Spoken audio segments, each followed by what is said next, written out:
Assalamualaikum warahmatullahi wabarakatuh. Saya Ruzaini, BIM Modeler, dan kami NF Design and Engineering ada buat training berkenaan Revit, Autodesk Revit. Okey, apa Autodesk Revit ni? Autodesk Revit ni merupakan salah satu perisian atau software untuk BIM. Okey, so mungkin orang tertanya, apa tu BIM kan? Apa maksud BIM? Sebab kalau yang memang menceburi bidang construction memang akan kenal lah BIM ni. Sebab BIM ni orang kata arah tuju masa depan untuk construction. Okey, jom saya explain sekejap apa itu BIM. Okey, kita tengok sedikit. Sedikit lah berkenaan apa itu BIM. Okey, yang ni pun akan ada explain dalam kursus kita.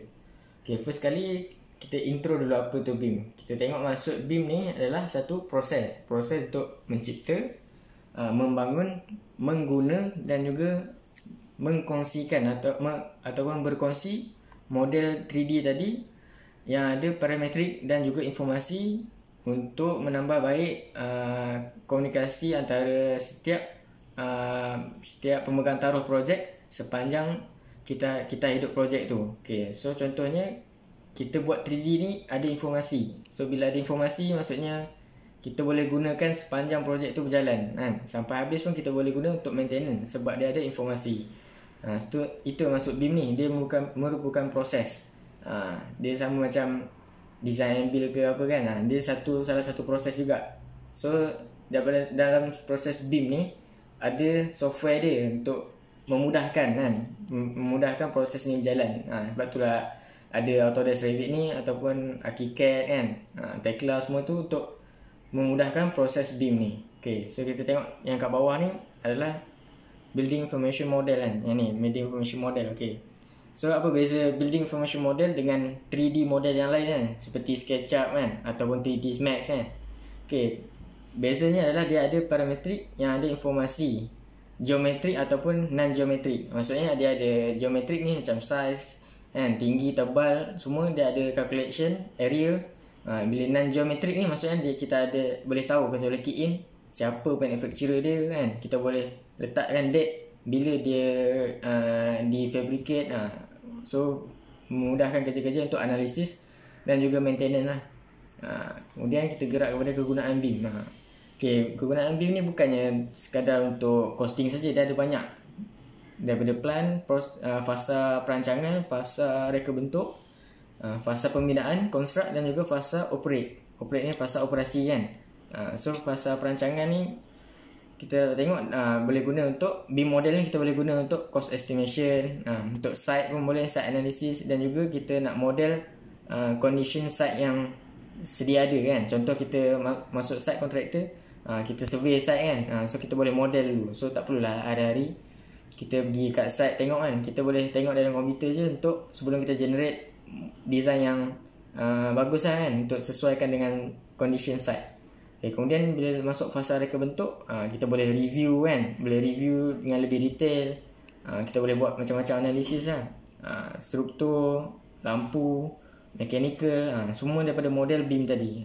So ni kegunaan dalam fasa reka bentuk. Okay, dalam fasa pembinaan pula, kat mana gunanya Revit ataupun BIM ni? First kita tengok ada dalam part.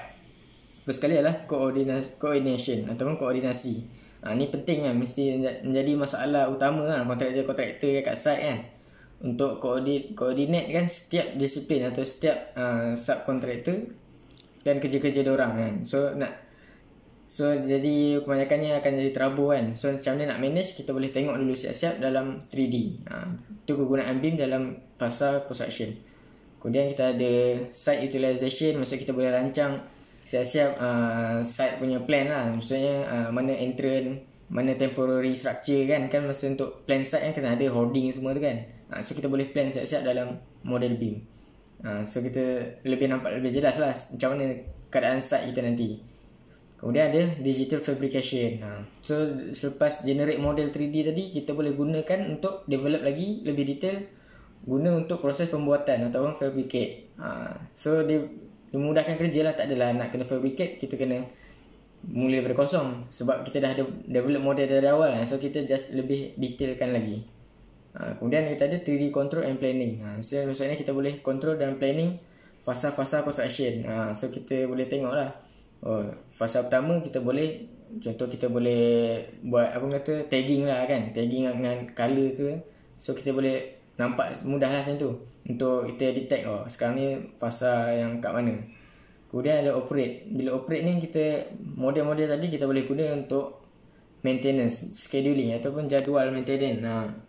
So kita boleh letak tarikh bila dia sampai ataupun tarikh-tarikh yang next maintenance untuk setiap komponen. Contoh seperti pipe kan, kita boleh letak tarikh.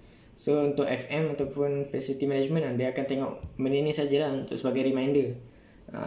So sebelum ni kita selalu tengok Excel je kan, tengok Excel, so kita tak tahu bentuk macam mana. So yang ni kita terus tahu kan dia bentuk macam mana dan dekat mana benda tu.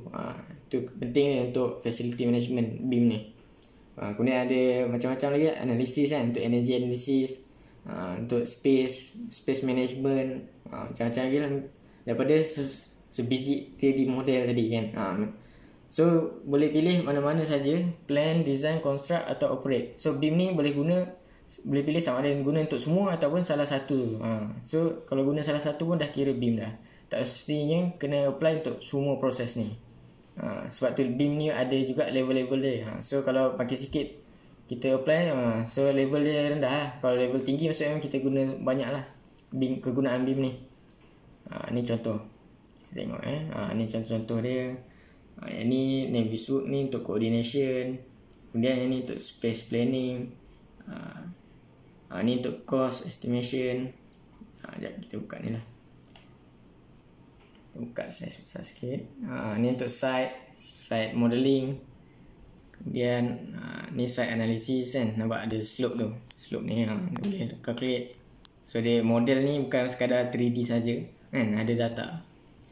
Ni lepas daripada BIM komponen tadi, kita boleh develop lagi untuk analisis structure. Ni contoh-contoh view walkthrough. Kita boleh tengok dalam bangunan macam mana kan sebelum dia tu construct. Ni cross section high rise punya. Ni kita boleh space planning. Ni costing punya software BIM juga, tapi dia lebih pada costing. So banyak sebenarnya software BIM ni. Revit for design, dan untuk QS dia ada software BIM dia. Macam mana? Contoh ni COSX. COSX nampak banyak lagi. Check BIM object ada tu. Boleh ada schedule lebih detail untuk kegunaan QS. Tu dia guna ni. Orang panggil 4D lah. Alright. So yang ni yang tadi kan. Okay. So ni flowchart lah. Macam mana kita nak tentukan nak guna yang mana. So first kali kalau nak guna BIM ni, kita kena tahulah apa yang klien nak kan. So lepas dah tahu identify apa yang klien nak, baru kita padankan. So apa yang boleh padankan dengan BIM objektif tadi. Contoh klien mungkin nak costing yang lebih tepat. So kita boleh padankan dengan buat costing lah. Kalau klien nak coordination, so kita boleh gunakan BIM ni untuk coordination. So seterusnya kita boleh apply lah dalam model tu. Ni contoh maturity level BIM level yang saya kata tadi, yang source dia CADB. Okay. So 3D CAD sampai sini saja kan. Fasa yang pertama sebelum ni, maksudnya termasuklah apa-apa 3D Max ke SketchUp kan. From 2D CAD kita develop 3D saja yang tak ada apa-apa info, just for visual. Nampak dia ada point, just for visual. So apa beza 3D CAD ni dengan BIM? So bila masuk BIM ni kita ada information. Dia ada information ni, maksudnya dia dah tak panggil 3D CAD semata untuk visualize. So kita boleh guna. So dia punya model tu lagi mahal dan lebih teknikal lah. Kemudian kalau kita masukkan integratekan dengan Microsoft Project untuk planning, untuk Gantt chart, so dia panggil 4D. 4D ni. Kalau 5D BIM, bila kita masukkan sekali cost, tu dah kira 5D. Dan boleh tambah, makin banyak kita guna, makin banyak lah D dia, dimension dia kan.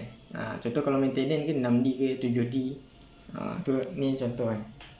Alright. Ni contoh site model dengan building model. Maksudnya BIM model ni ada dua lah jenis. Satu site, satu bangunan.